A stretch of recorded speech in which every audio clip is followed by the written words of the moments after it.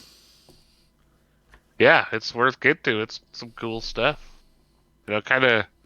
I haven't listened to much of their like full albums, so maybe the other ones are all like this too. But it's definitely they've added in some other stuff beyond just the two of them. But it's really sweet. Basically, that's like the core of it is still that rockin' flamenco rhythm guitar and fun stuff.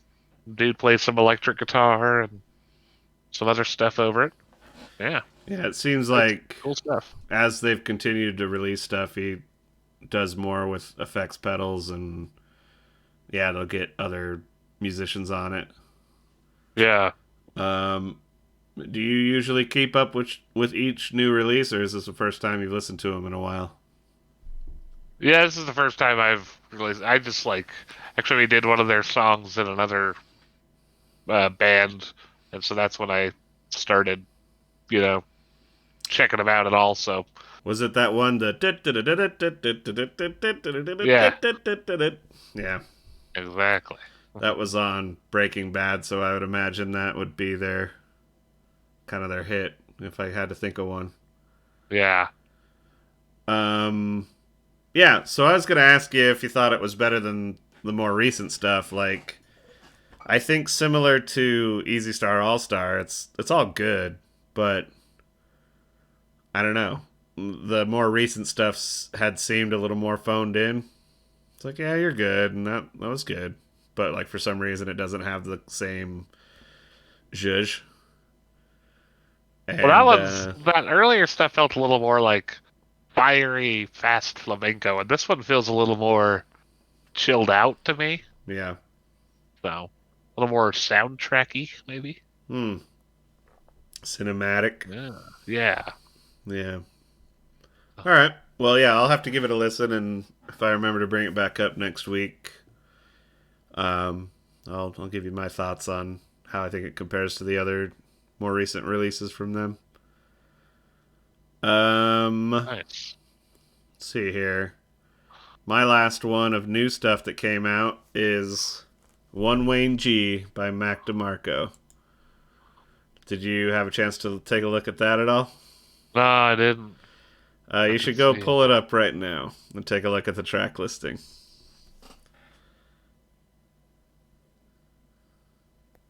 Okay.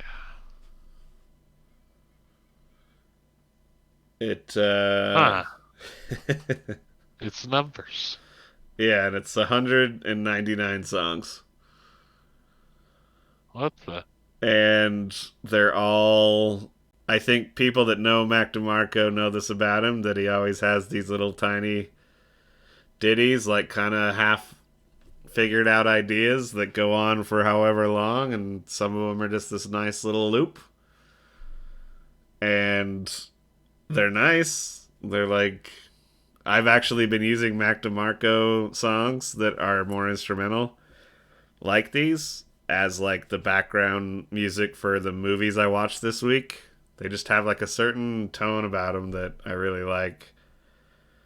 And I think he talked about in interviews as far back as his last um, album, Here Comes the Cowboy, which I know we've talked about at one point on the podcast, that he was just kind of having a little Uh-huh. bit of hard time with like writer's block and like dealing with being a bigger name to people and what that means and how it affects what you write. And he was friends with Mac Miller, and he passed away. I don't know how much that affected him, but he's kind of been going through this like, I don't know, here's some instrumentals, enjoy that kind of phase. And so this seems like a continuation of that.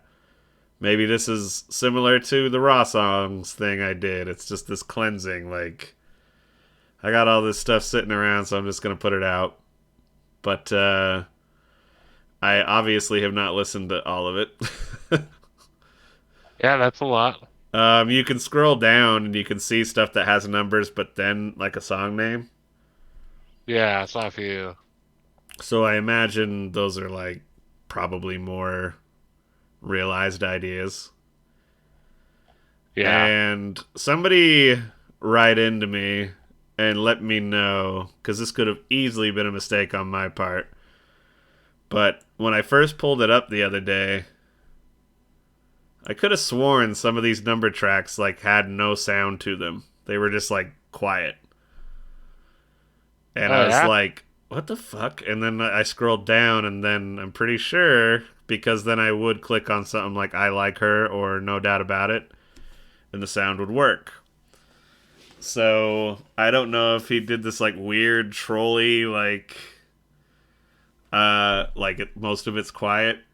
The guy's like just kind of haha, or if it was just my computer being fucked up. But either way, clearly the number thing seems a little bit like haha trolly.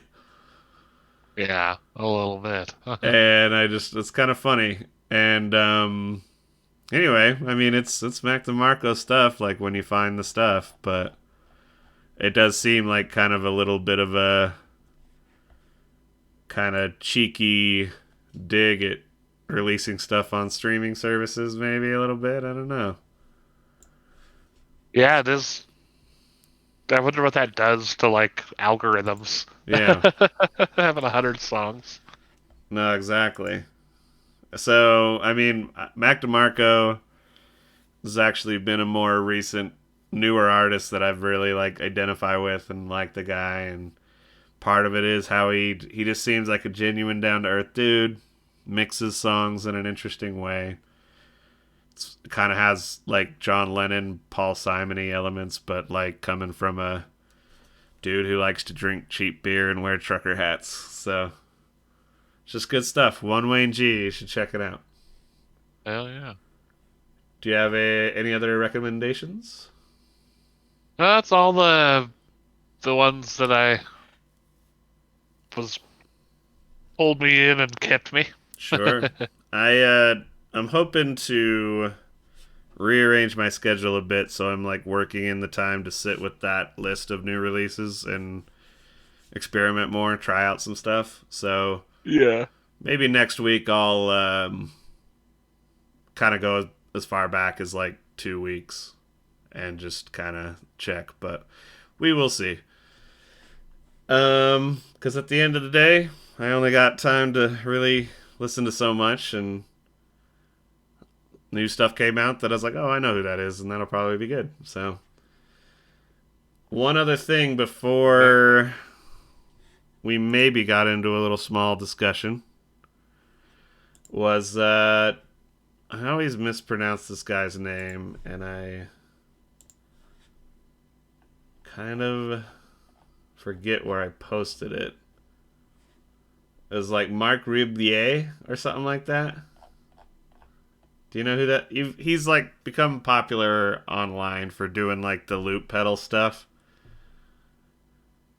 Huh. and like just ridiculous. Like I'm a motherfucking goose. I'm a goose it all over your face and blah blah blah. Like just really silly loop pedal, like but like going hard. But he's in his bathrobe and he's got like glasses on and it's like in his living room. Huh. So it's like very silly, obviously for the joke. So you being about it tells me you didn't watch the Coachella set I posted in the Discord. Where'd you post it? That was in the Outworld with our buddies in the Mad Oh season. yeah, no, I did not see that. So we should discuss it more next week. You should watch that because some of it's like hilarious, like Andy Kaufman level taking the piss on the crowd. Not literally, Yeah. but figuratively. And but then some of it also does like it's just the sadness of Coachella, and it almost like feels like, man, his live performance just like as we know it kind of dead in terms of for the masses. It's just gonna become this little niche thing for like Yeah. people that like really want to see like human live performance because I don't know. You'll just have to see it and give me your thoughts because it's like I found it equally hilarious and good for him, and that's funny to kind of depressing. Yeah. I'm guessing I'm gonna go with the depressing, like the yodeling kid. Could be, Yeah. yeah, yeah. But yeah, so I can repost that in your message for you, so you help remember to check it out. Yeah, for sure. But yeah, we'll discuss that next week then. Um, do you want to get into like the jazz stuff we were discussing, or save that for another time? Oh yeah, we can jump in on that. So usually, kind of recommend some new releases, and then we would get into, any stuff that you kind of stumbled back across, or it's older and you're finally checking it out, or so yeah, like an old album, you're like, oh yeah, this I gotta recommend it because it's really good, and I hadn't listened for a while, or just trying out old classics that you haven't heard. So where this all started was I was talking with you about New York jazz. And Yeah. so what happened is when I edit down these podcast episodes, it takes forever on my computer. And I to keep my computer from going into sleep mode like I normally would like it to do, I usually pull up a YouTube video that's like one of those 10 hours of this and just let it play. And so my YouTube algorithm for the Jacob Wayne Show recommends a lot of 10-hour loops or 10-hour playlists of stuff. And one that popped up was New York Jazz. I was like, oh. And it's worth mentioning that the first thing that popped into my head is exactly what the playlist was. So that is where my mind went. But it's kind of like that really mellow, slinky, like not complicated at all, like jazz loungy stuff that you would hear in like rom-coms, especially ones set in New York. It's Hmm. almost like the soundtrack to When Harry Met Sally. Yeah. And I was like, Or I really Sleepless like in this. Seattle. Yeah, yeah. But then it's like, yeah, we call that Seattle jazz or cafe jazz. But yeah, I hit you up and I was like, is this New York jazz a thing? Like, is this what this is, this style? Because that's the kind of jazz that appeals to me. And then you recommended, well, there's this New York thing because I think it was before you'd listened to the playlist itself. I think you were just reacting to the New York jazz thing, maybe. Uh-huh. And you're like, well, like there's this one that might be sort of something the New York thing. And you recommended Chick Corea. What's the name of it? It's buried Oh somewhere yeah. here. Now he sings, now he sobs. Yeah, now he sings, now he sobs. Right. So I was like, okay, I I'll had listened to the playlist. I was just heard, from the playlist I listened to, it was like a jazz, piano trio, piano, drums, bass. So I was like, oh, I know this is a famous piano trio album. So I you wasn't. I reacted to kind of you knew. reacted to the trio thing. Yeah, and I kind of figured that chick would be playing fast, but I didn't realize just how fast and out there it would be. Yeah. So I put that album on while I was shaving my head. And like obviously like right from the get-go I was like, yeah, that is not the jazz I was talking about. And I mean, incredible player. Like I get why people are like, "Oh, Chick Corea, man." Like, oh. And it's like Yep. but they're just like going off. That bassist is doing some really cool shit. But yeah, it's like about 3 songs in or something. I was like, yeah, this is not my type of jazz. Yeah. And maybe a tiny bit of it is I like accidentally like nicked myself on the top of my head, which I usually don't. So I was like bleeding out of the top of my head, and I'm just like, it's just like, God damn it! Like it's just kind of in the wrong headspace, I guess. But Yeah. to be honest, it's just like, yeah. And then we got into that discussion a little bit about um I was like, yeah, I think I just like slow versions of some of that stuff that like people I usually find likes it to like go off, like and go crazy, like jazz or bluegrass. I'm like, even like country to a little bit, they kind of want that big swing and honky tonk country stuff. And I'm like, no, no, no. Just like maybe a guy and his guitar, nice and mellow. No, no, Yeah. no. But so that's just a personal taste thing for me. I know you like some busy bluegrass and busy jazz, I'm sure. Yeah, I like it all over. Like as long as it's Yeah. tasty and groovy, I like it. So. Yeah, so I guess, yeah, like Chick Corea to me doesn't groove. Would you say it grooves? Oh, that album doesn't groove. That Yeah. album is not like a jamming album. That's definitely a jazz listening album. Yeah. you're not dancing to that or anything. He has some other stuff that does, but Yeah. that one does not. All right. Well, and so some of you might already know this from being previous listeners or just knowing who we are. But that is like one of those differences between you and me, I think.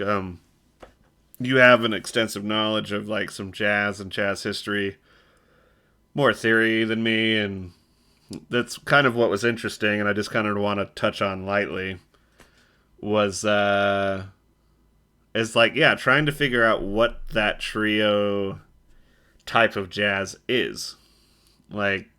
And so I can't remember if we actually came to a conclusion, but and it's like how you would differentiate it because like, so we started discussing it based off of the Chick Corea reaction, and then I was Uh-huh. like, so I started looking at some stuff.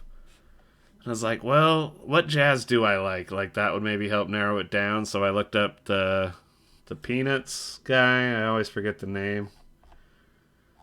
Uh, Vince Guaraldi. yeah, and he that's a trio, Yeah. right? Yeah, he always was playing with a little trio. And so while I'm looking up other names, like how much do you think the trio element plays into what I'm talking about?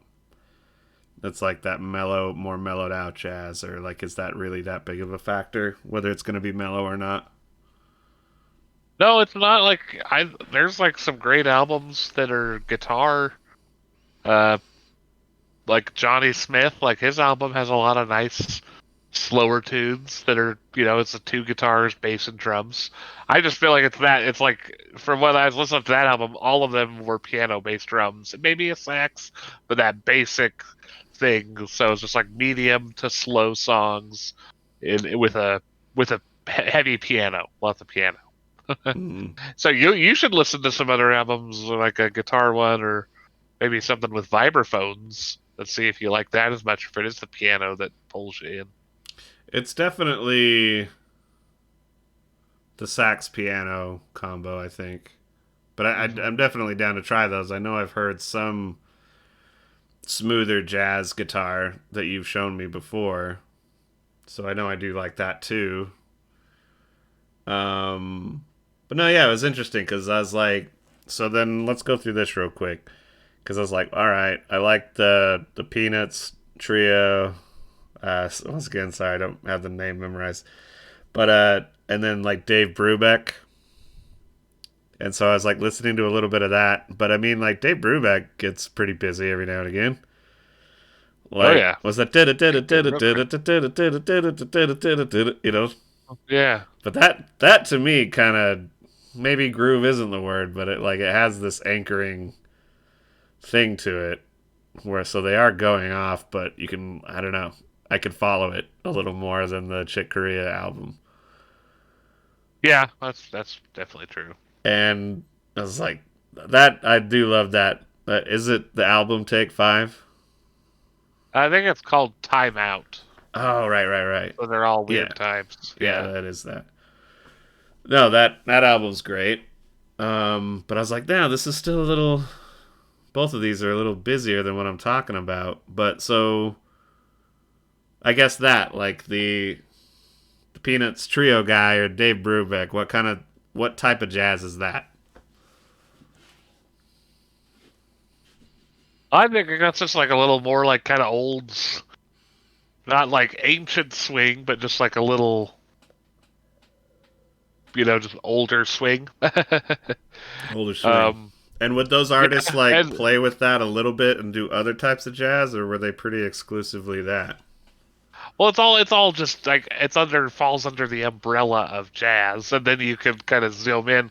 I feel like I feel like everybody you can find a lot of recordings from all these different guys that are like that are what you like, but they might like the whole album might not be that. So you might have to do some jumping around. Some they might go a little crazier on.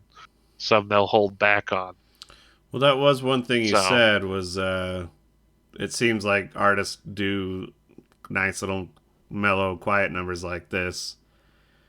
But yeah, that's like not the whole album. So, like, is there any artists that you know of that distinctly like this whole album is going to be just that? Or if they're just like, nope, we're going to do that, but then we're going to immediately go into a busier number because we have to because we're jazz musicians. well, I know that John Coltrane did an album of all ballads. Um, but knowing John Coltrane, it's still probably pretty busy. Yeah. So But I guess, is that maybe something about it? Like slow ballad jazz, ballad jazz? Would that be a reasonable thing to search? yeah, which I think comes from like you did a sleepy time jazz or something, which I Yeah. think was doing the same thing, just like slower tempos, instrumentals. Yeah, Yeah. the Trailer It's Park Boys theme. I don't actually know that theme very well. I never really watched that show that much. Ah, shit. Yeah, you should go listen to the theme sometime. It's a very nice little. It's that. It's just like a jazz piano. It's light drums and bass. Actually, that has some strings too, but it's da da da da da Yeah. da da. Tasty little piano riff. Yeah, the Jazz for Sleep thing I sent you was just a Spotify put together playlist. They just lets these calm jazz tracks lull you to sleep, and they do a good job. And Yeah. before I got into that one, I was listening to Sleepy Piano, which was a little different, Oh, but I yeah. kind of like this jazz one a little more because it has that thing, and I don't know. That is the part of jazz I like, and I could never quite put my finger on it. It reminds me of like So I Married an Axe Murderer, like just that little poetry jazz trio thing he does. Yeah. Yeah, like I just love that type of stuff. The swing. Either. Yeah.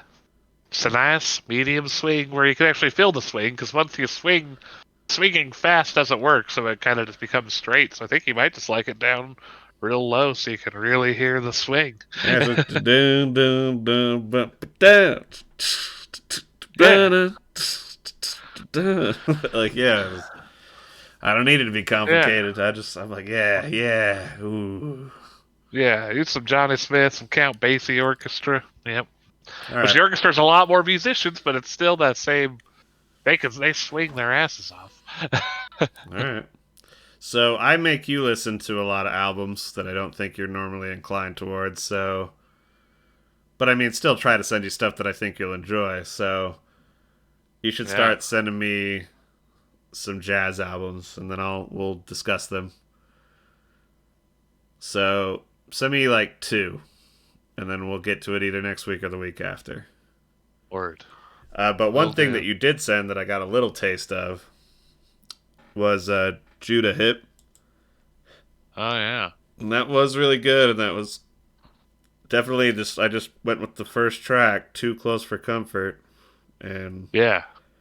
I was like, yeah, that's closer to what I was talking about. I really like that, and I can't remember if you had talked about her before on the podcast or not.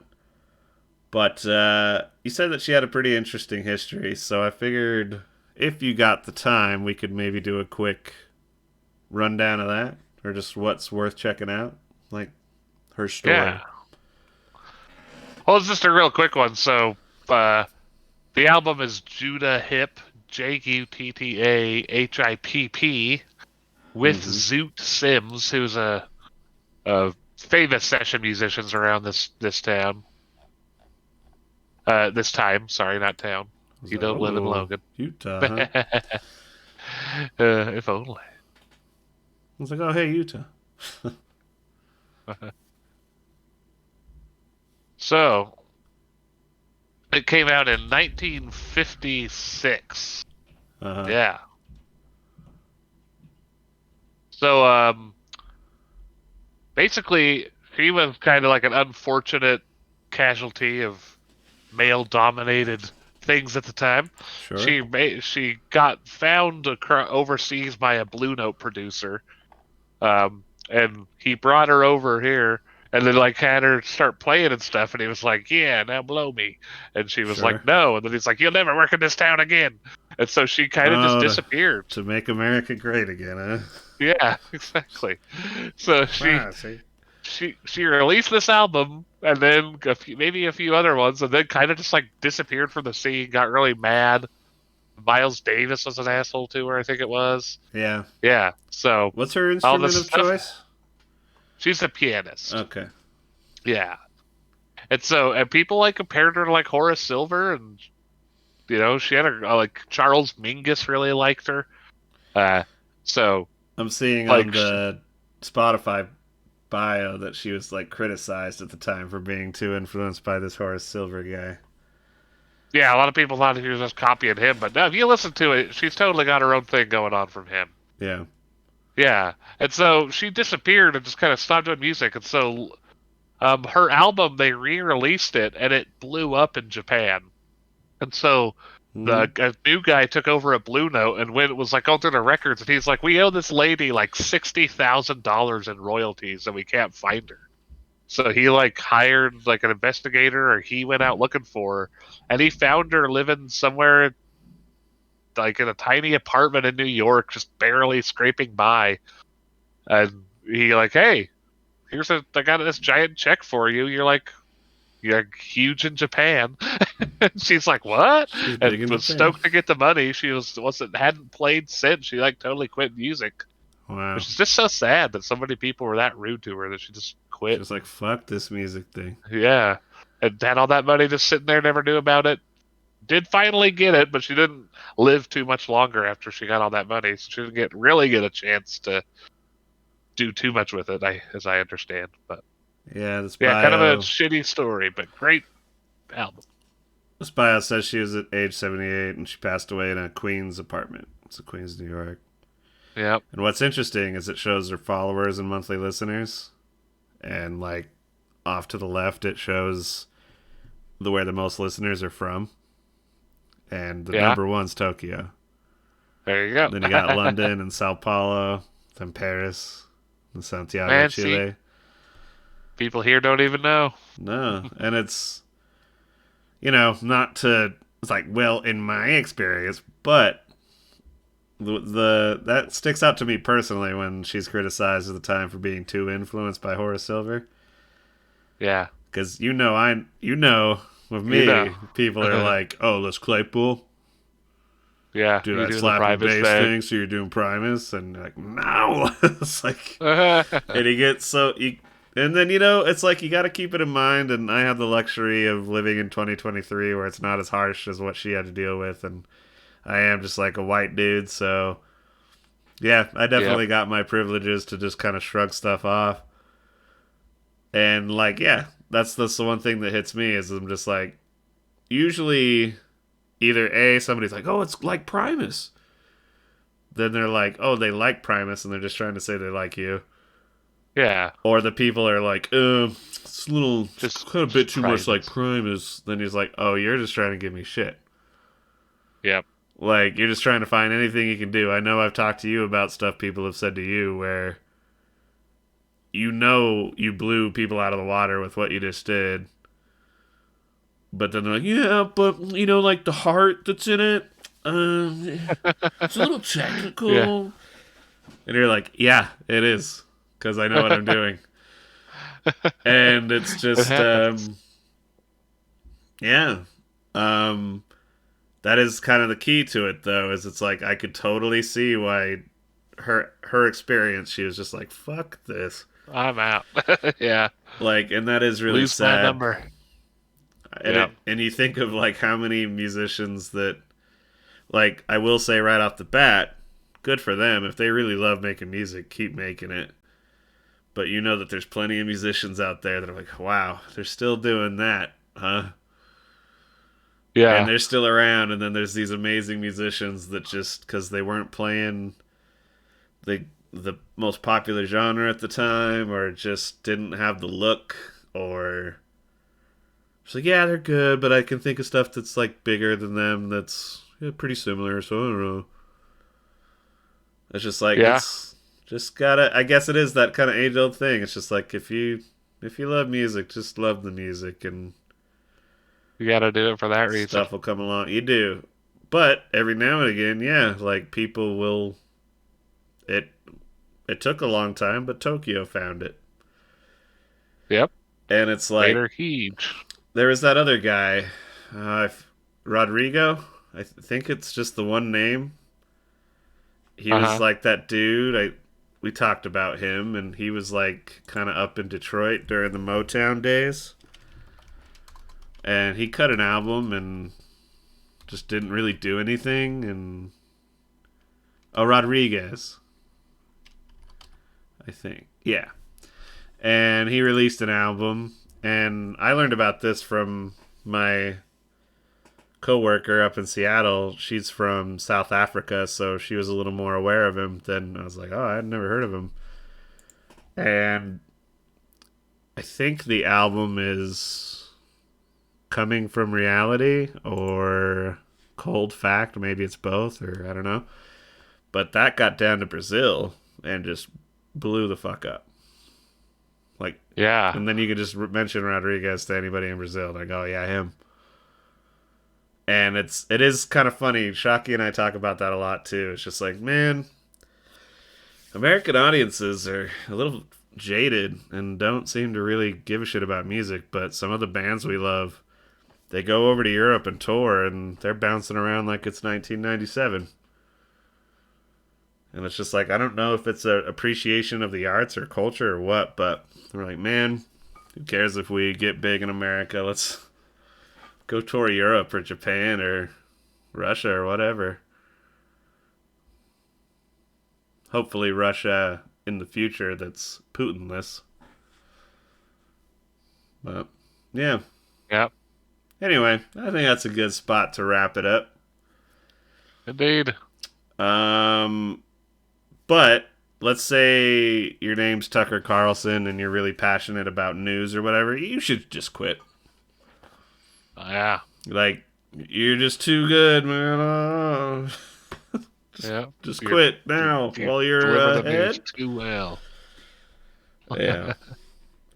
All right, buddy. It's been good recording with you. Send me a jazz album. We'll discuss it next time. Sounds good. And have a good rest of your week. You as well. Later, everybody. Ta ta. Bye. Welcome back, Dan. How you doing? I'm doing great. How about you? I'm doing lovely. Did you hear that Tucker Carlson got fired today? I did. That's some lovely news. Couldn't have happened to a nicer guy. Yeah. I mean, I was kind of still in the headspace of watching Hitchhiker's Guide to the Galaxy, which we're gonna talk about that in a future episode. But you know, the line "goodbye and thanks for all the fish," it's kind of like goodbye and no thanks for all the low key fascism. I don't know about the low key part. It was Yeah, pretty, yeah. pretty out in the open. I mean, that bow tie. I mean, that ain't low key either. But one other interesting thing is that I guess Don Lemon from CNN got let go too. Yeah. But then one of the Interesting. It was on the cops, same day. yeah, one of the cops that shot Breonna Taylor just got a job as a deputy. Yeah. So people Well. getting fired, and then people that shouldn't get hired are getting hired, and I'm doing some job hunting myself, and I'm just like, God damn, this fucking job market's crazy. Well, maybe you should, shoot some innocent people and you'll Yeah, it should. Like just I get a never job. have. Yeah. Well, or go work at Fox. Sorry, I couldn't even get through it.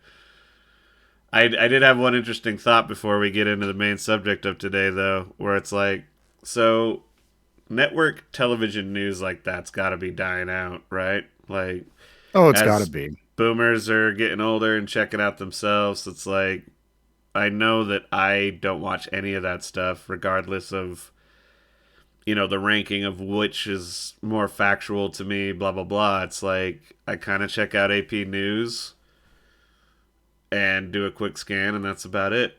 And then Yeah. occasionally I just watch a random YouTube video from a person that I know knows about the subject if I care, but I kind of have checked out.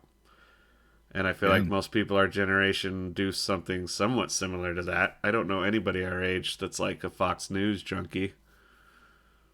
No, but I mean, there might be some like rural folk our age or something. I don't know. Maybe there Sure. is a market that I just don't know about. Well, all right. I'm not gonna call this person out because I do consider them like kind of a acquaintance type friend, but obviously their political beliefs makes it real hard to maintain that. But like it was a dude I used to work with, and he would always come up to me and he's like, "Well, have you checked out like the Epoch Times?" Hmm. And you're like, "Yeah, man, that's some far right horseshit." And that he would always like try to. He's like, "Well, no, I don't watch Fox News either, though. But I mean, have you given OAN a shot?" Like, and then Have you tried something worse than they yeah, are? so he dives it, and then anything else, it's like, oh, Reddit, it's all woke, it's just all liberal all over Reddit, and you're like, no, it isn't. Like, there's a lot, but there's also plenty of right wing douchebags. So anyway, it's like he's doing his own weird futuristic version of it, and anyway, the main point being is, I was wondering if it's a good thing ultimately because it seems like the algorithm's starting to like take it over. So we all have our own little personal echo chamber of the news we want and things we want to hear about. And obviously aspects of that are bad. Like we know that, but I Mm, wondered if it's like better overall because if everybody gets kind of more of their own personalized what makes them feel goodness, like that perhaps it's a little less in mass believing in shit like Fox News did. Or maybe it's worse. Maybe they all share their terrible algorithmic misinformation and it just gets worse. What do you I think? don't know.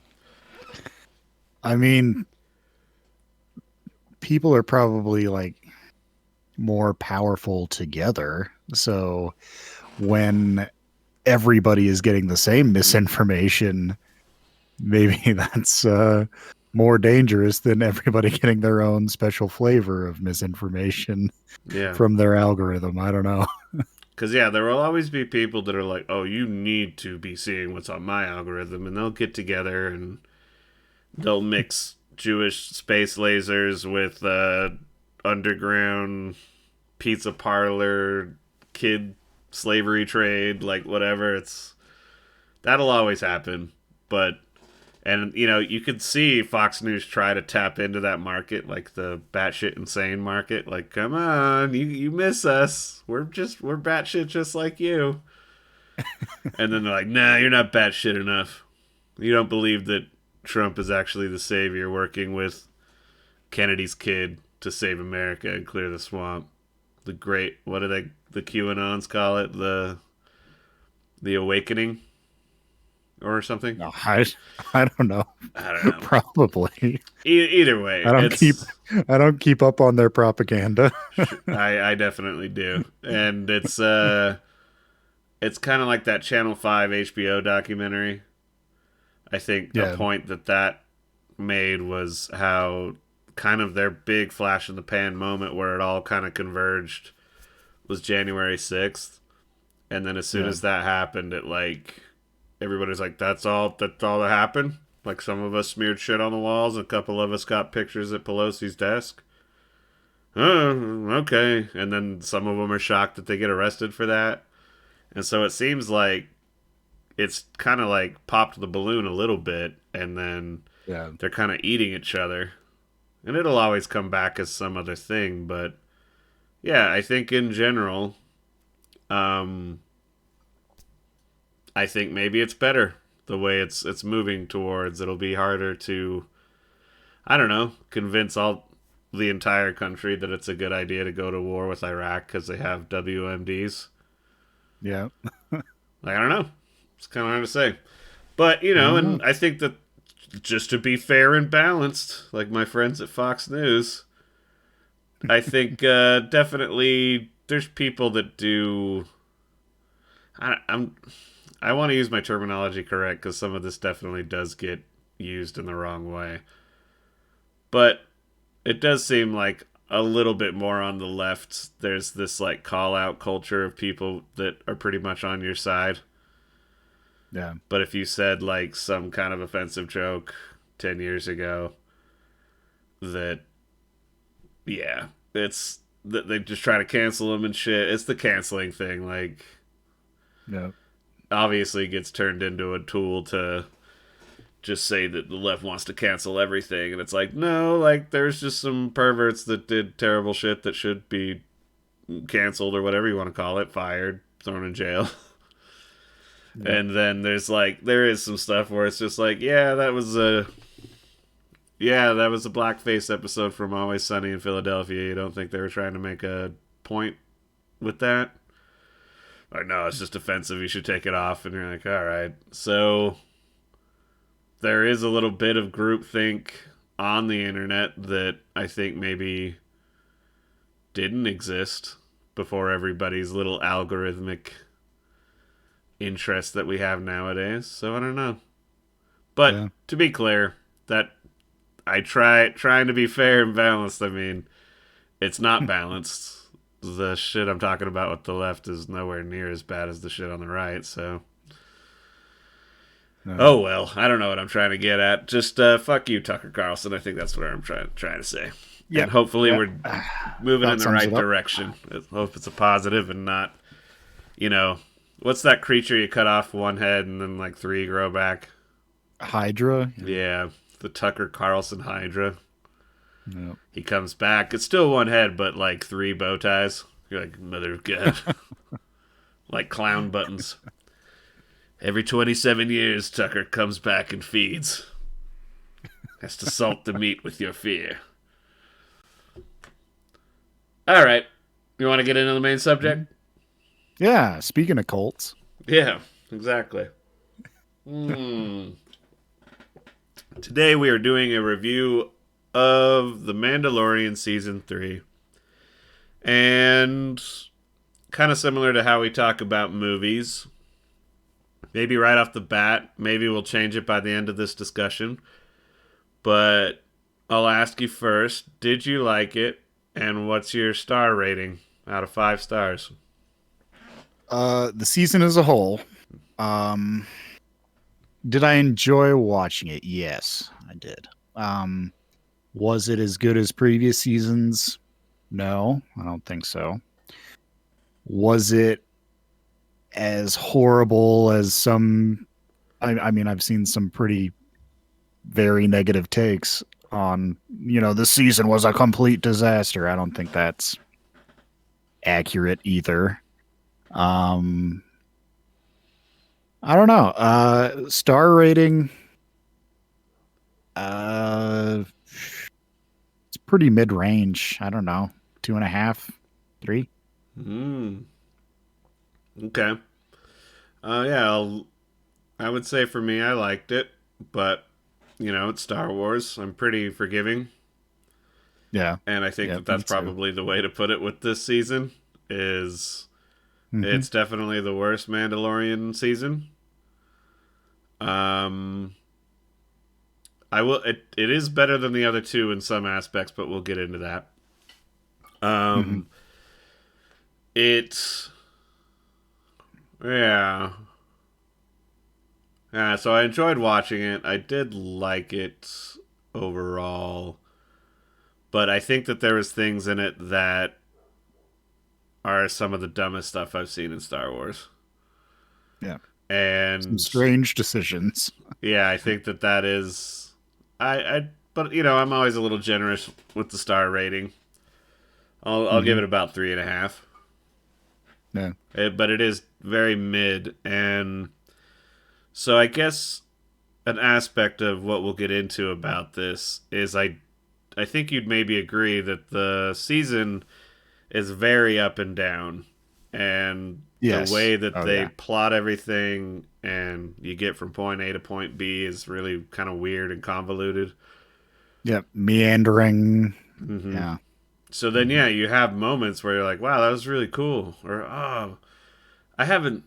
Like, it has some of the best like action Star Wars effects that you've come to expect from Star Wars in the Disney Plus TV show era that I've seen.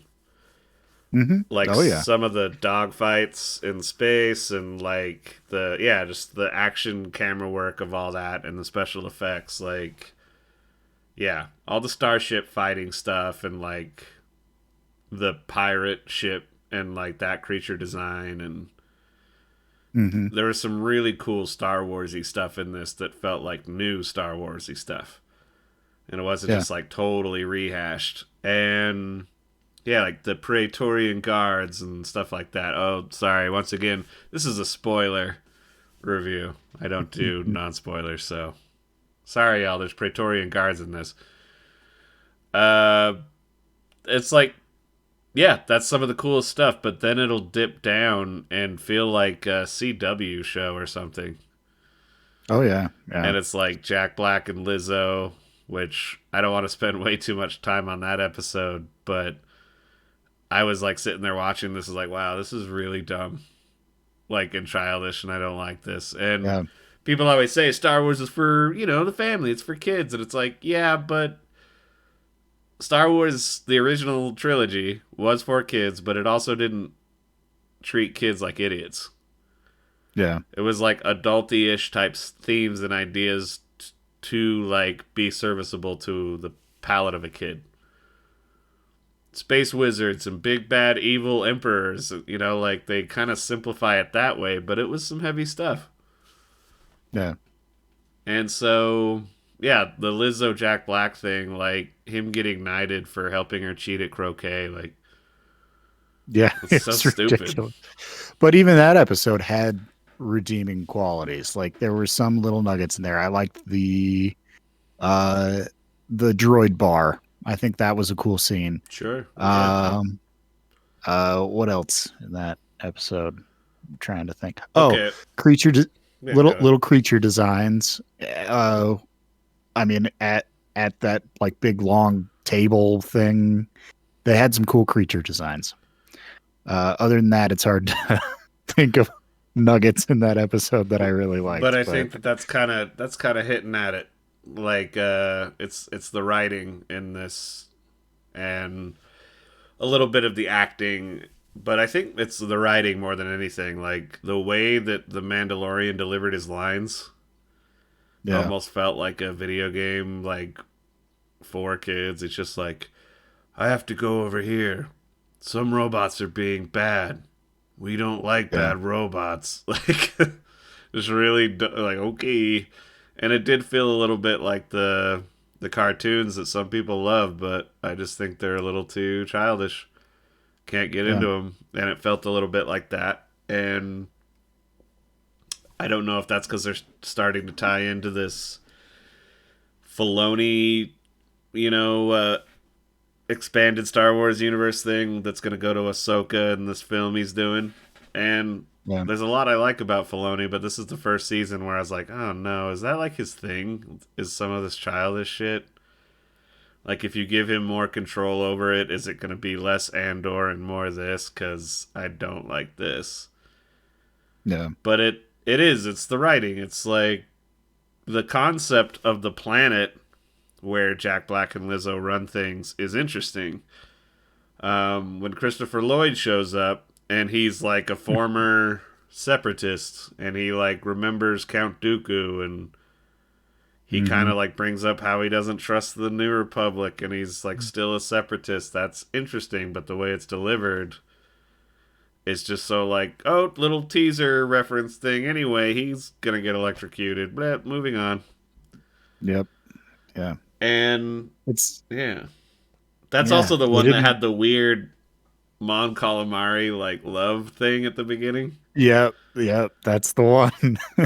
So it's like, what is this? This is like they're trying to go for like silly event episode of the week, and I Yeah. don't know. Maybe that kind of like TV or show running is just feels so early '90s Saturday morning to me.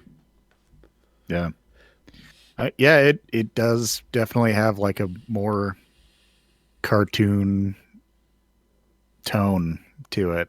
I mean, but it wasn't always that way. It's not like the Mm. entire season was super duper cartoony. It was just there was enough of it that it is definitely notable that it kind of feels a little, I don't know.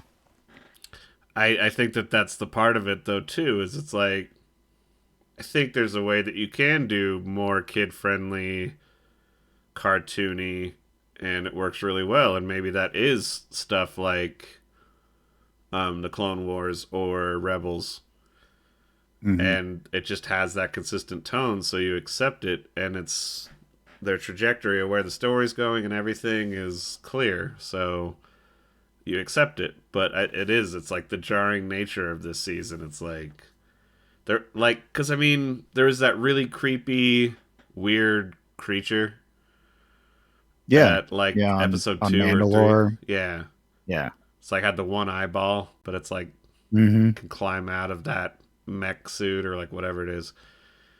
And like that was like some of the creepiest, like I'm trying to think of what it reminded me of, like almost like HR Geiger, Yeah. like alien-esque kind of creepy design, or like that Mad God Phil Tippett's. Yeah. And I was like, wow, that's really great, that's awesome. And then then it goes cartoony, but then it goes kind of, a little more serious and then action driven. And I just think there's this one dude I watch on YouTube, Christian Harloff, who does this Sith Council show that goes over a lot of Star Wars news. So Yeah. shout out to him. But he talks about how Mandalorian's more like a soup of everything Star Wars, and Yeah. then Andor is a little bit pointedly more adult and for a specific fan of an aspect of Star Wars. And I Yeah. think that that's really accurate. So it's like it where the last Mandalorian seasons were, wow, that's a really good soup. This one's like, oh, too much salt. And then why'd you put mint in this? It's like the mint doesn't belong. Like, so it's like I'll eat it, but that's a funky soup. And like, don't even bother with the leftovers. Yeah. Um, like, I mean, yeah, there was other episodes where you and I were, and maybe that's the effect of you and me watching it together. I Yeah. think that when you watch things with certain people, you're just gonna inherently react to it a different way. Like Yeah. when we watch movies with Neil, we tend to get more jokey with the movie, no matter what it is. Yeah. Like that's why I don't even think it's a good idea that we ever watch stuff like Schindler's List with Neil. It's just like, well, we'll find a way to like start making fun of it, and that's not how to watch it. Like, and it's Yeah. just like, so maybe there's that factor, but there was a lot of moments in the season where we were just like, what the fuck? Like, what is that? Like, it just like weird, silly choices, like the Grogu action scene of him like doing that weird stop motiony looking Yeah, run. his little like yeah, his like traversal on the like the beams Yeah, above the like yeah, yeah. it's like you don't It need. just looked silly. It's like you don't need that. You could totally do that same scene and just shoot it in creative ways. Yeah.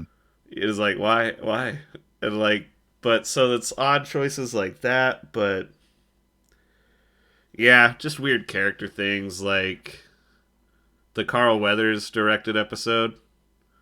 Hmm. I forget some of the details now, but it had like a lot of silly shit in it. Like we were giggling through a lot of that. Oh, like when they had the little prisoner birds, the little prisoner baby bird monsters. Yeah. Oh man. But I mean, I don't know. To to kind of wrap that aspect of this review up is I'll admit that that's always Star Wars. I don't think that there's one Star Wars that save Rogue One and Empire Strikes Back. And I guess Andor now too, but that doesn't have like some groany, weird, Silly shit. Yeah. silly like fart joke kid thing. It was like, what? Like, all right. And it's like I watch the prequels a lot with my buddy DJ, and Hmm.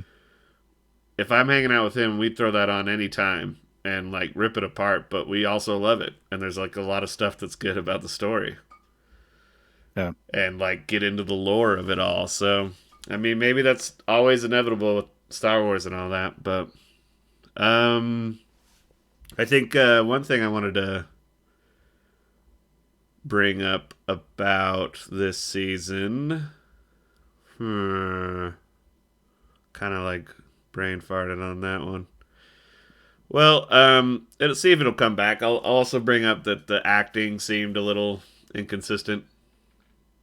Yeah. Some was really great. Some of it was just like, and I hate to say it because I don't want to do the little cultural war kind of little thing that it is to fight over Star Wars, where it's like, that's it, this Lizzo episode, I'm done. I'm never watching any Star Wars again. You're Yeah. like, no, you're a fucking liar. You like you've been bitching about Star Wars since The Force Awakens or the prequels. It's like you're gonna watch it, or you're just a fucking troll. Yeah. But then there is the other people that are like, Lizzo is so brave, and her dad was a Star Wars fan, so she gets to be in this, and she did an amazing job. And it's like, no, she didn't. Nah. She She didn't. sucks at acting. She's a wonderful singer. Maybe I hope she gets better, but she's a terrible actress. It's okay to Yeah. say that. And it's just like, what? Why? Why did we put her in this? Just to have the cameo? And so there is a little bit of that. And it's just like, but it's like, fine. We were discussing, and once again, this is spoiler thing, is that Jack Black Lizzo episode almost felt like let's take a little fun, silly adventure break with some cameos because the next two episodes are where we put all A the little money. heavier. Yeah. Hmm. But I don't know, with that, I almost think like just make shorter seasons. Yeah. Just make, Yeah. this is 5 episodes Be this more time, direct. Yeah. and just make it tight and good. It was the same issue with Obi-Wan. A lot of weird meandering silliness and like what, and then it tightened up right at the end and was like that was really cool. And then I was like, oh yeah, this was originally supposed to be a movie, and then Disney fucked with it and turned it into a show. Yeah. So, anything else you want to Well, say before we do a quick ranking? no, not really. What did you like most about this season? What do you think? Um, Probably just the dog fights, the space fights with the ships, Hmm. the camera work of them like dropping out of the ships like with their jetpacks, like how well they shot that, how good it looked. Yeah. So overall special effects, but not just special effects. It's like creature design.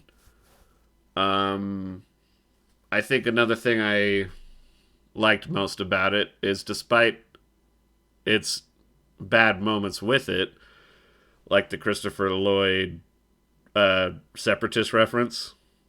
Like Hmm. that was a little throwaway, but there was a lot of moments in the season where it really started to blend everything, like Yeah. Mandalorian culture and Yeah. the prequel era, the original trilogy to this, and then oh yeah, that like I'm surprised we haven't even talked about that yet. It looks like they're moving towards trying to redeem the sequels in a way, Yeah. like Yeah. make the Weave whole it in there. bringing the Emperor back make sense. And it's like, no, no, no, Hmm. there's all this stuff that, and I remember them hinting at stuff like that even before, like Rise of Skywalker. Yeah. So I hope that they did actually have a little more plans laid down. It just got translated goofy in the sequels because they gave too much story power to the directors. Yeah. But it's like, yeah, so it's tying everything together, creature design. I do feel like we got to see more of the universe, whereas the first Disney Plus type shows felt like hanging out on desert planets all the time. Yeah. A lot of Tatooine. Yeah. And hmm, I'll see if anything comes up before we're done recording, but I do think it is those Okay. things. How about you? I don't know. The they clearly spent more money on this one, and that's probably why the effects were much better. Um, the dogfights and stuff were good. I definitely agree there. I actually this is not a very popular opinion, but I really liked the Dr. Pershing episode. Like I thought it was like a good self-contained little story. I think that was I don't know, What I've one that seen said surprised me. what I've seen said about that one is it's as simple as it should have maybe cut back and forth Yeah, between the two plots yeah. in that episode because it might Instead have of just helped. dedicating, Yeah, yeah, it just might have helped with the tension of what's going on with that character and like yeah, I don't know. Yeah, I mean, I do think audiences are more sophisticated these days and look out for certain things, but sometimes you do need to like, hey, remember this is the protagonist though, and this all connects, so it's okay to go off and follow this guy. Like, yeah, I don't know. That one's as simple as like maybe a slight editing adjustment, but I did actually find that storyline and thread interesting. yeah. I think it set up the New Republic in a in a more realistic light. Like it made the New Republic feel more real, you Mm-hmm. know, and the bureaucracy and everything of all of that, and the different allegiances people have after a war, and I just thought it was a lot more interesting of a storyline of than just like, oh, and the Mandalorians are mad at each other because some of them are really culty and some are just a little culty. Yeah. No, yeah. I suppose that is something I really like. That's an offshoot of what I was saying about it weaving stuff together. But Yeah, I did really appreciate the work they put into New Republic stuff. yeah, So, yep, because that was like, even when I was like pretty hyped after The Force Awakens, one quick criticism I had was like, oh, so they just have the New Republic and then they like blow up the whole system where the capital is? Like, so now there's just no New Republic? Like, what the fuck? Like, yeah, yeah, I was like very like, well, what even was all that? Like, and some people complained about too much politics in the prequels and stuff, but I always loved Star Wars politics, yeah. and That's why I love Andor. yeah, and it's just like with this, it was I did find myself thinking about it as I do like my daily walk or whatever.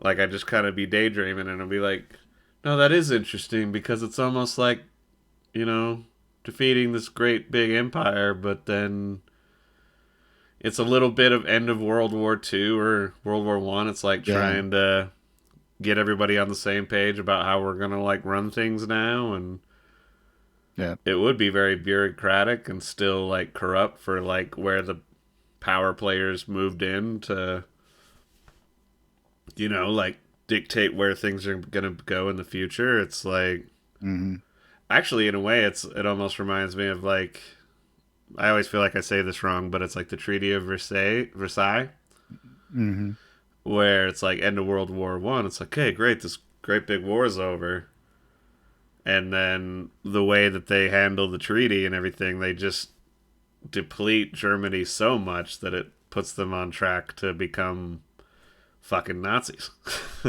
yep, And it's like, I remember that was in an interview when they first did Force Awakens. They were describing like, well, what is this new order? and they described him as almost like an even more fanatical version of the Empire, and like that they were almost like a terrorist cell. Yeah. But it was like, it is interesting because technically that's what all the Nazis were before they took over Germany. Hmm. So I do like that. So it's just like showing it that it's like, nah, super happy democracy, yay, new republic, it all works perfect. I think it is really interesting to play with that. It's just like they're not setting certain things up properly to keep an eye on Imperial remnants and people that Hmm. maybe just want to be independent like the Mandalorians. And it's kind of cool. Yeah. Yeah. Um, I feel like we've talked a fair amount about stuff we didn't like. Yeah. But only other thing I'll mention, and this is just personal taste, it's not an actual judgment of the show, because I do think it is might have something to do with how I feel about the Mandalorian as a whole. Is I don't like how culty the Mandalorians are, and Yeah. Din Djarin is he comes off like Mormon boy. Yeah. It's just like, I can't take off my helmet. That would be bad. That's not the way. This is the way, Yeah. and that's not the way. And you're just like, uh, I I was actually thinking about it. What would have saved it for me is if in the last scene, when he's like just chilling on his little plot of land on Navarro or wherever, mhm. um, he just, is just chilling there and takes off his helmet. Like just Yeah, one shot. You don't see the entire season. You don't see him without his helmet. You don't see Pedro Pascal's face ever this season. yeah, And it would have like just punctuated it with like, you know, things are going to be fine with the Mandalorians, and you don't have to be super culty about everything, which is kind of a little bit of a theme in the series of this season, at least, of, well, it is. It's we well, we don't we don't we can get along even if we don't like totally agree on the yeah. super culty aspects.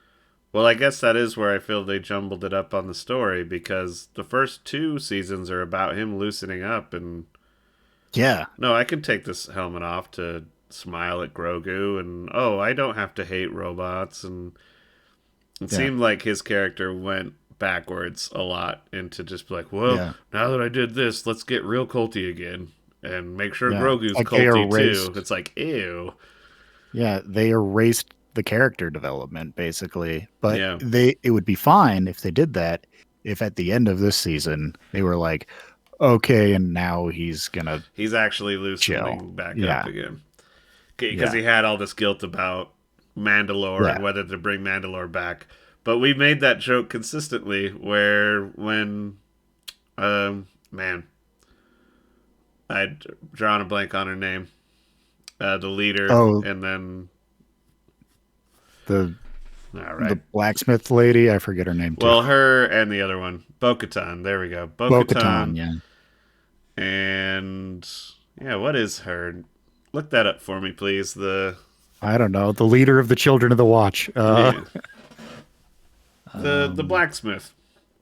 yeah. But yeah, when they agree and they're like, she's the one who walks both paths. This is the way. And you're like, we just kept joking about like it just cut into Din Djarin and him just being like, so like, do I get to walk both paths then? Like, what the fuck's this? Like, why does she get to have her helmet off? And it's just like, yeah. I think they were trying to say, like, however you want to be a Mandalorian, however you want to worship, it's cool. But they just went clunky about it because they made Din Djarin act like he hadn't been questioning these things, Yeah. and just totally cool with like, oh no, yeah, she walks both ways, but I have to feel all guilty and sinful for having taken my helmet off. Yeah, I don't know. But maybe that is like how convoluted societies are with different culty beliefs. It's like, I Yeah. gotta respect that you think you're purified when you get baptized at 8. Okay. I'm not finding a name for her other than the Armorer, so I I think guess that we is were it, right. actually, the armor. That's just how they refer to her. Yeah. All right, so yeah, the armor. But no, yeah, it was. It seems like okay. So this is speculation. Seems like there was a little bit of news coming out about Disney and Pedro Pascal like having some issues. You know, I'm not going to Yeah. say how big or serious any of it was because we don't really know, honestly. But Yep. it is interesting that he didn't show his face at all this season. He didn't show up at Star Wars Celebration to promote the season. Yep. A lot more attention put on Bo Katan, the actress who plays Mhm. her. I'm trying to. Is it Katie Sackhoff? I think so. Uh, yeah. But yeah, the emphasis was put on her, and then in one of the interviews post Star Wars Celebration, they were like, "Well, the Mandalorian, it can be speaking about multiple Mandalorian. It's not just about one Mandalorian." And I was like, Yeah. it could be as I'm sure it's as simple as maybe money. Like, Yeah. I know one thing came out that they took off his helmet to show it in I think maybe even season 1 just so he could get paid as an actor rather than a voice actor, like some weird thing like that. Yeah. It's like, I wonder if it's stuff like that or whatever, but I mean obviously Pedro Pascal's such a darling to everybody right now. He's Daddy Oh yeah. Pascal. He's a hot item. Yeah, so he's like, even if it is just my voice, I mean, you guys want my voice, like, I could see that, but I don't know. So going forward, I definitely think they should like put the Mandalorian on the shelf for a while, Yeah. and he could pop up in other shows, but like, I don't need another Mandalorian season anytime soon. I'm not, and Yeah. I could be okay with it being done. Like that's the end of this series. But characters from it show up in other things. But yeah, if they come back to it, maybe it would be nice to uh go back a little bit to the adventure of the week thing. Yeah. Now that he's a little more of, and then it's just him and Grogu's relationship growing through that. Hmm. Because yeah, it's like he says at the end he's gonna go do all this investigations for the New Republic. Yeah. I actually wonder, since they had announced that one show as like Rangers of the New Republic or something that was going to star the wrestling lady, Gina Carano, Yeah. but then she Hmm. went all QAnon. Interesting how that all ties back into our earlier discussion. And so they're like, well, no, we can respect your beliefs, but not just straight up kind of borderline racist, fucked up lies. So no, you're fired. And so they have stopped developing that show. So I wonder if they're kind of like, oh, okay, maybe we just sort of turn Mando into the Rangers that are on the outer rim or unknown space, unknown regions. That's right. Hmm. So I don't know. It'll be interesting to see what they do from here on out. Well, it's left pretty open, Yeah, honestly. Like it. Yeah. I think. They could take it a lot of different ways. Yeah. So I guess we'll do that to wrap up. Let's do a quick ranking. We could do a deeper ranking sometime in the future, but we're just gonna do a really quick one. Disney Plus Star Wars shows. What's Jeez. your Okay. what's your first? I have to look up a list. I don't know. I'm off the top of my head here. Let's just do it straight from your head. Don't even look it up. What's your number one so far? It's like whatever's in your Disney heart. Plus Star Wars show, Yeah, Andor, number one Andor, by far. easy. What's number Easy. two? Um, Mandalorian, probably. I don't know. And let's even break it up into seasons. I'm gonna say, yeah, Mandalorian season. a lot of people like season 1 more than 2, but I like season 2 more. Yeah, I do like season 1 more, actually. But You do like 1 more? yeah, just Okay. a bit, but not a lot. It's not like a stark difference for me. Would you say that you go Andor season 1 Mando, season 2 Mando? Yeah. Okay. Yeah, So that's probably right. we'd switch the Mandos. Here's where it gets interesting. What is it? Season 3 Mandalorian still at number 4? Mm, probably. It's been so long since I've seen Boba Fett that Yeah. I should yeah. be clear also. I'm sort of like, it's not that I'm not counting it, but I guess that shows my taste and what I pay attention to. Like, I tried the Bad Batch for like an episode. I'm like, this isn't my kind of thing. Yeah. And I watched all of Star Wars Visions, like the anime, Yeah. and some of that was really cool, but also some of it was really stupid, and it just all felt like more of a those like old Star Wars fan films they used to make back in the day. Yeah. Like just a fun little thing. And I like seeing anime interpretations of other things I'm into, like Star Wars or Batman. Yeah. Um, but man, yeah, I think Book of Boba Fett is still the worst. It probably is. Obi I mean, Wan would have been there the were good worst. there were good points in Boba Fett. Like there were a few good episodes, and they were the ones with Mandalorian in it. But I actually like the first couple episodes of Boba Fett yeah, when he's yeah, like there with were some the sand people. that were okay. Yeah, I Let think me. that one ended the entire series of Boba Fett ended so badly that it's hard to remember that like I mean some of it was okay. Oh, I thought Cad Bane was kind of cool, but then they did him Yeah. dirty at the end. I'm just kind of, oh, okay, what's that guy? Hmm. And then yeah, it was very jarring the way they did Mandalorian 2.5 in it. Hmm. I did like Mandalorian 2.5. That might have been some of my favorite Mandalorian stuff, oddly enough. Yeah. But huh. Yeah, I don't know. There's all right. So yeah, Book of Boba Fett's the worst for me. That being said, some of the worst moments in Disney Star Wars I think have happened in Mando season 3 Yeah. and Obi-Wan. Yeah. But then Obi-Wan gets saved a lot by how it wraps up. Yeah. And I just it is interesting cuz it's like I think a lot of people that are fans of Star Wars want them to have clarity in what the story is and what direction they're headed, similar to an MCU, at least the Yeah. early years of MCU, because it seems like they're struggling these days.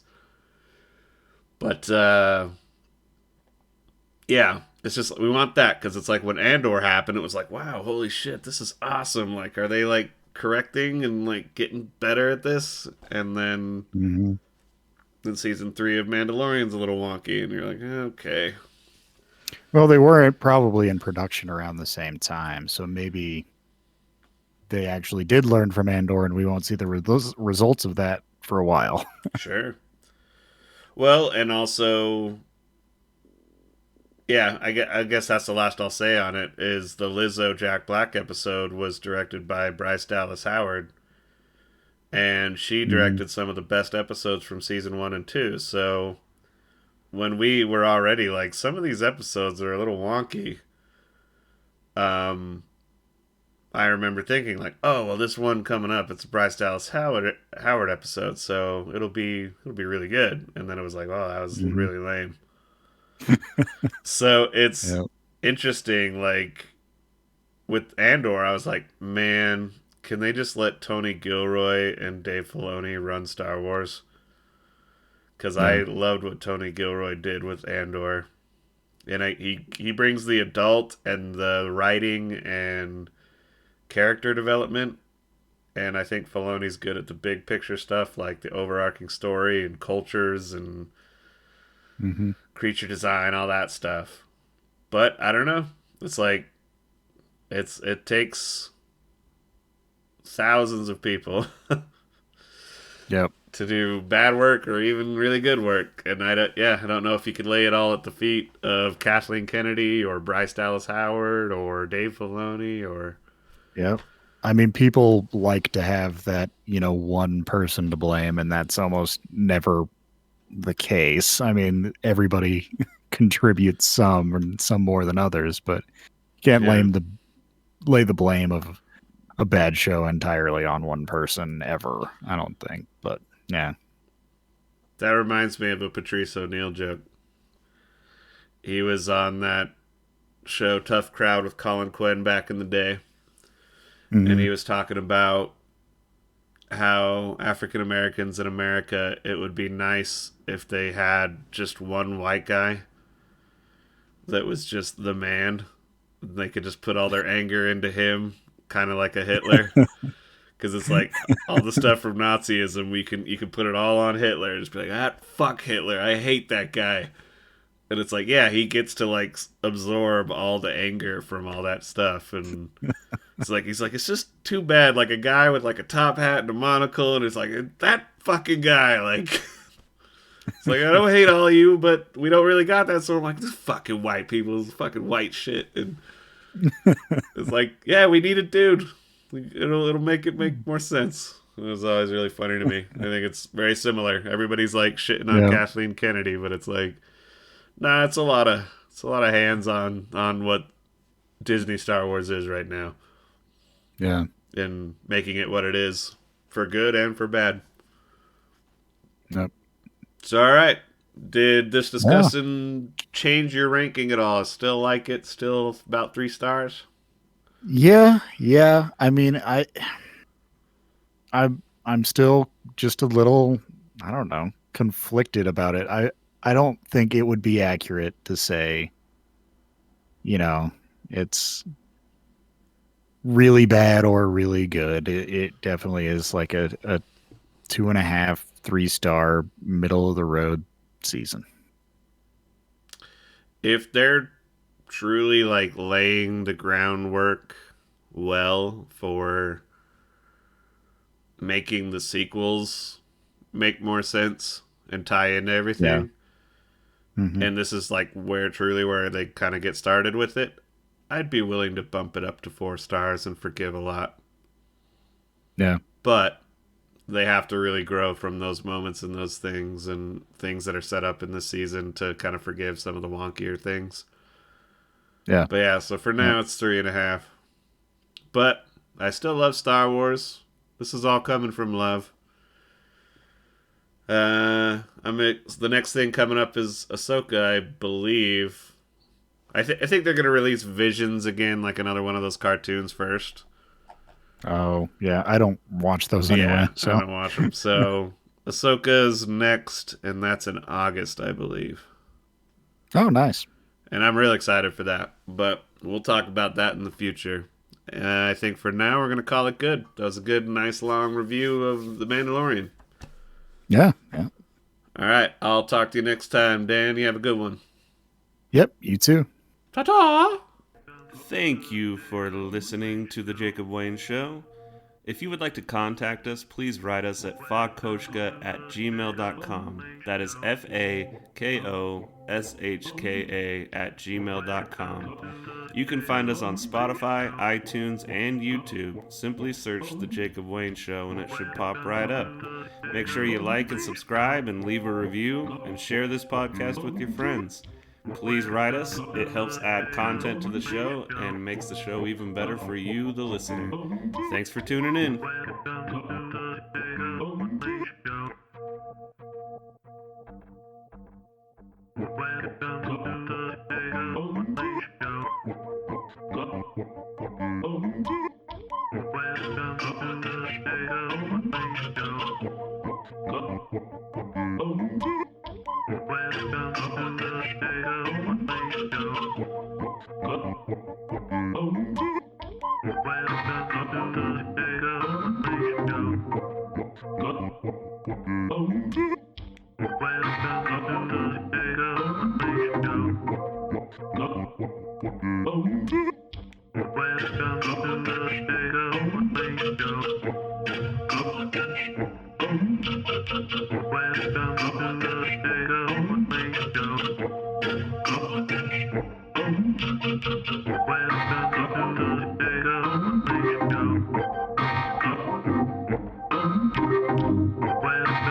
Welcome